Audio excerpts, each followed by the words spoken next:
らっきょうが届いたので開けていきます。また片手で撮影しています。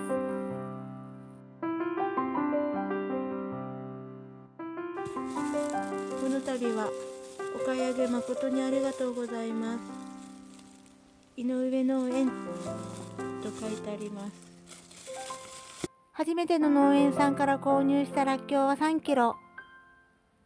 芽が伸びる前に新鮮なうち早めに作業しましょう。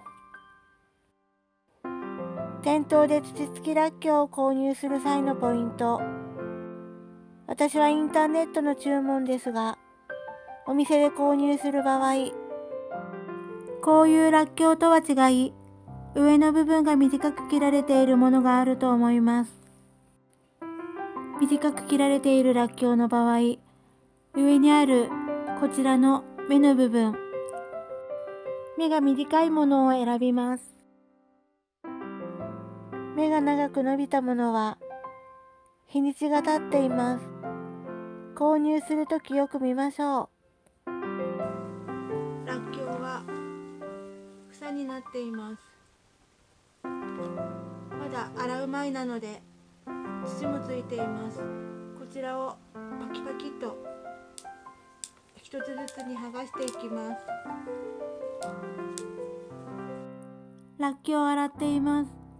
洗う作業が一番根気がいるかもしれません。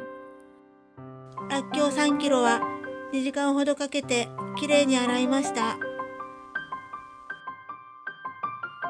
新鮮なのでらっきょう同士をこすり洗いしているとだいたい皮も剥けました。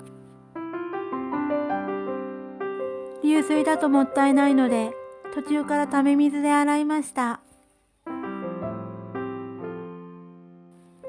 洗ったらっきょうの根と芽を切ります。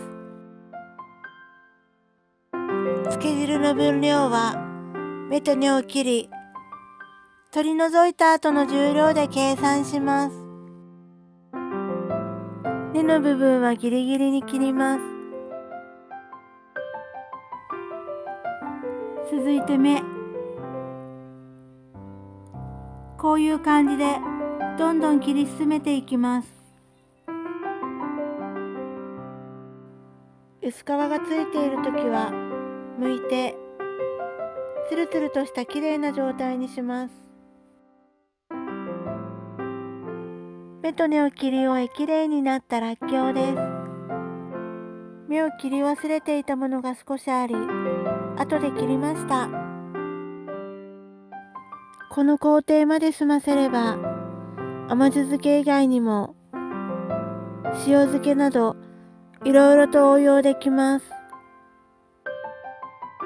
らっきょうはだいたい5月末くらいからお店に出回ります。途中から母も芽と根を切ってくれました。らっきょうの甘酢漬けは後編でお伝えします。最後まで見ていただいてありがとうございました。